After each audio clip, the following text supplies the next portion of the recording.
Are the Seattle Mariners just frauds, or are they a legit World Series contender? My name is Drew Alba. Welcome into the NW Sportscast. Today, I'm here to talk about just that. The Seattle Mariners, after their sweep against the Rangers, are now 43-31 on the year. But are the Seattle Mariners really as good as their record says? They're now 8.5 above the Rangers. They have the largest lead of any division in the entire MLB, and they're in a really good spot now, just a month away from the All-Star break. But I have some really interesting numbers that kind of back up why they are really this good, but also kind of why you could definitely point to them being a little bit of a fraud despite what their record shows.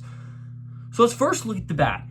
And obviously the bad has been the hitting. And the most important stat in baseball, in my opinion, is OPS. And pretty much OPS is just the sum of on-base percentage plus the slugging percentage. And the Mariners right now rank almost at the very bottom of that stat, to absolutely nobody's surprise. They rank 25th in the entire MLB, and it just gets worse when you keep going. When you look at slugging, the Mariners rank all the way down at 23rd. When you keep going and you look even farther at on-base percentage, the Mariners rank 26th. So the Mariners, in these very key stats, on-base, slugging, and of course OPS, which combines those two things, they are the bottom, 7 teams that will be in every single one of those categories. So what does that say? It says this Mariners offense is really bad. Not just bad for a playoff team, they're just simply not good. And it reinforces the idea that the Mariners really need to act now, and they need to act quickly and kind of one step ahead of their opponents and get a bat at the trade deadline. Another thing it says is that the Mariners aren't good at hitting for power, but they're also not good at playing the small ball game and getting on base. Some teams can kind of get away with not hitting a lot of home runs because they are able to, lay a good bunt down, take their walks, hit a lot of singles. The Mariners are unable to do that, but they're also not great at hitting the home run ball. Right now, even though Julio Rodriguez is starting to heat up, you see Mitch Garver kind of return to the player he was in some degrees last year, there are still so many holes on this roster. And for a playoff team to be up there with the Detroit Tigers, the Athletics, the Marlins, and the White Sox, that's not going to cut it. It just simply isn't. You keep going. You look at average, the Mariners are 28th. That's third worst in the entire MLB, just in front of the Chicago White Sox and the Oakland Athletics. The team right now averaging 221 on the year. Right now, the average in the MLB hovers just around 240. But when you look at the top teams in the MLB, you got the Padres, you got the Astros, you got the Dodgers, you got the Brewers, and the Yankees. Those 5 teams are all really good outside of the Houston Astros, and that team is going to slowly start catching you if you keep giving these bad at-bats.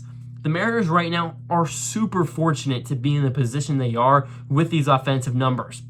I know the pitching's good. I'm going to get into that in a little bit in this video, but it's not this good to be carrying this offense as much as it's been.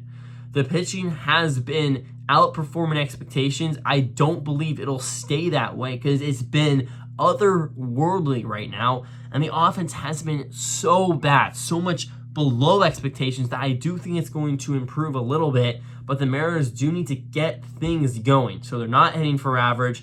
When you look at strikeouts, they are at the top of the list, number 1, and it's not close. The Seattle Mariners are at 745 strikeouts, and it's just June 16th. And this is a team that is 12 games above 500. Everybody in the Seattle area, in Washington State, in the Northwest in general, are all Mariner fans right now. They're super hyped. They're happy for this team. But I think the Mariners are getting really lucky right now. You look at the cold, hard numbers, the straight up facts. And I know it's not what you guys want to hear, but the Mariners are a bad offensive team, and they're not just bad, they are one of the worst in the entire MLB. They strike out more than anybody, 745. Second place is the A's, 723, and after that, everybody is below 700. There's only 2 teams above 700 strikeouts. The Mariners are almost at 750. Not good at all. When you look at the bottom of the list, the Houston Astros at 487. Does that ring a bell to why maybe the Astros are at the top of the list for average? It's because they don't strike out. Put the ball in play. Good things happen. The Mariners need to take their pitches more often, look at balls, and put strikes into play. And if the Mariners start doing that, it's going to really turn it around. But it comes back to why Seattle fired Brent Brown, the hitting coach, and why I think the Mariners really need to get more strict with how players attack hitting in particular. I think what the Mariners have done so well with the pitching has been very rigid in their formula. It's throw first strike pitches. And if a pitcher doesn't align with that philosophy, well, guess what? They're not a pitcher for the Seattle Mariners. And that's simply how it is. The Mariners lead all of baseball in first pitch strikes, and that's for reasons, because the philosophy, the ideology, and the players all buy in to that mentality. The problem with the Mariners offense is it's the exact opposite happening. There's no buy-in to small ball, to taking your pitches, to earning walks, to putting the ball in play and not trying to do too much. There's too much wishy-washy stuff going on. J.P. Crawford, you're going to look at the first pitch every time, but Josh Rojas swing away on pitch number 1. I want to see a little bit more continuity on the Mariners team, and I think once the hitting staff really gets it into the players' minds, this is how we do it. We're striking out way too much. On 2 strikes, let's shorten up the stance a little bit and just put the ball in play. That's all that needs to happen. Let's keep going. The hits, the Mariners are 28th in hits, down there with the Reds, the White Sox, and the Cubs. Let's keep moving even forward. The Mariners in home runs. This is an interesting stat. Despite being almost last in hits, the Mariners are 7th in home runs. So 81 homers. That comes without Julio Rodriguez being that power bat everybody expected. If Julio just had another 8-9 home runs to his name, the Mariners would jump all the way to 4th in the entire league in home runs. And that's very interesting because last year, Jerry Dipoto, Justin Hollander stated, we're going to sacrifice some power to eliminate the strikeouts. And that was the main goal. You trade away Suarez, you trade away Kelenic, a couple more guys of note as well. And that was the main kind of idea behind this offseason. Eliminate strikeouts, we'll lose some power, but it'll be worth it for the average. Well, almost the exact opposite is happening. The Mariners are keeping the strikeouts, even increasing it to a degree, but now the home runs are still there, just not as much as last year. So you've sacrificed a little bit of power, but also have still continued the strikeouts. It goes back to just Jerry Dipoto not being a great analyzer of how good bats are. He's super good at identifying how good pitching is. But when it comes down to hitting, he just seems to be continually making the wrong decision. So this all leads into why I think the Mariners could definitely be frauds. They're 12 games above 500, but in every single hitting stat, they're almost bottom 5. It's absolutely ridiculous. But now let's get into why the Mariners are in this position. ERA, a very kind of basic stat for pitching, but it is definitely one of the most important because at the end of the day, runs is the most important stat in baseball, and ERA shows that to the nth degree. Seattle Mariners are 5th in the entire league, averaging a 3.42 ERA. Absolutely electric stuff. Compare that to the Rockies, averaging a 5.49, and you can really see why good pitching is so important. Let's continue to see why the Mariners pitching staff has been so dominant. A big reason has been the WHIP. WHIP is the ratio of walks plus hits to innings pitched. And the Mariners are at 1.06. That leads all of baseball, and it's not close. The next up is the Dodgers at 1.12. The Mariners are so good at just not walking any guys, not allowing many base hits, keeping runners off the base path. You know, when people get to the Mariners, there's a lot of solo home runs because there's just not anyone on the base path. The Mariners are so good at eliminating those things. And because of that, they're able to pick the offense up. You've seen it the last few games. You know, the Mariners obviously put up a lot of runs in the last couple of games, but outside of that, they've been pitiful against the White Sox, you know, against the Rangers to a degree. You can go back as far as, you know, even against the Rockies a month ago, they were terrible. And that's, you see, they're at the bottom of the list in WHIP and ERA. So, you know, you kind of look at these things, and it makes sense to why the Mariners have been able to get away with so much bad offense, is because this pitching staff has just been absolutely elite. And I really want to make a video to just show you guys how good this pitching staff really is. I think they're up there, especially the starting pitching rotations, up there with some of the best starting pitching rotations we've seen ever in the entire history of the MLB. And I want to prove to you guys why that is. Let's keep going. Average. The Mariners lead all of baseball in holding batters to just 215 on average, way below the league minimum. The Seattle Mariners lead the league in the least walks given up, just 175.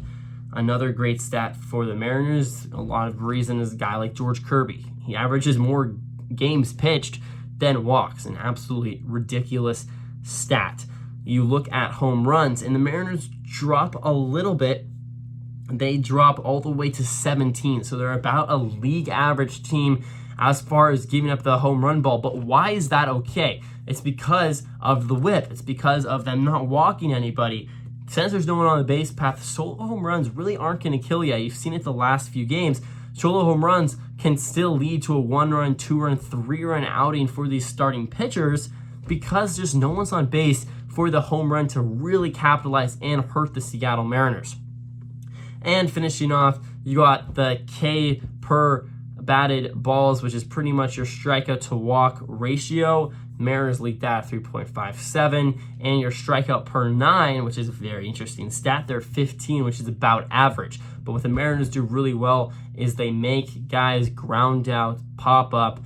They just throw balls in the strike zone. Not a lot of walks, and when there's not a lot of walks, you sacrifice some of the strikeouts because hitters aren't chasing off the plate necessarily. They're putting the ball into play. But it's a lot of soft contact, and the Mariners have been able to utilize that to their advantage. So what does this all mean? Pretty much, this means, A, the Mariners hitting's really good and the pitching's really bad. But B, I do think the Mariners have gotten pretty lucky up to this point. I think their record right now at 43-31 is a little bit fraud worthy. I don't think they're that good right now. I really don't. And that could be, I don't know, that could be a little bit of like I'm a Mariner fan, so I always try to look at the negative side of things because they've hurt my heart so many times. That could be because I just simply don't believe in some of these players, and that might be unfair to them. But I also think that's just looking at the stats. This offense is such historically bad. I don't think the Mariners deserve to be 12 games above 500 right now. I think the pitching is way above average. The hitting's way below average, and we should be somewhere around 500. That would still be giving us the lead in the division, but 12 games above, I do think is kind of unrealistic for where this team's at right now. I think the Mariners fans really have to temper their expectations before we get that bad, because quite frankly, right now, the Mariners, we play the Guardians for 3. I think we probably lose 2 of 3 of those. We play the Marlins for 3. We probably win 2 or 3 of those. We play the Rays for 3. Probably win 2 or 3 of those. We're just not playing great teams. The Mariners are capitalizing, credit to them.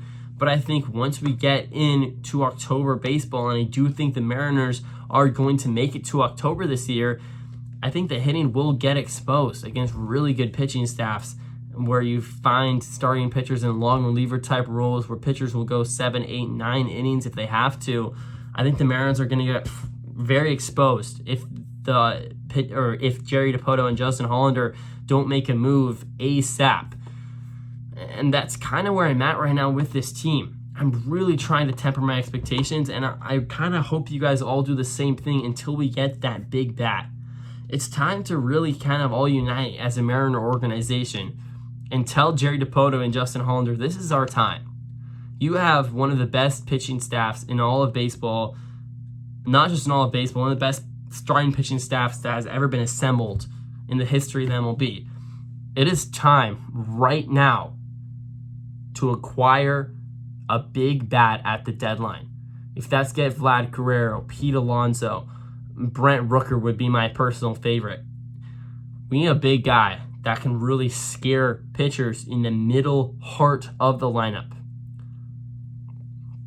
If that sacrifices a couple of, guys that could be really good in 3 or 4 years, so be it.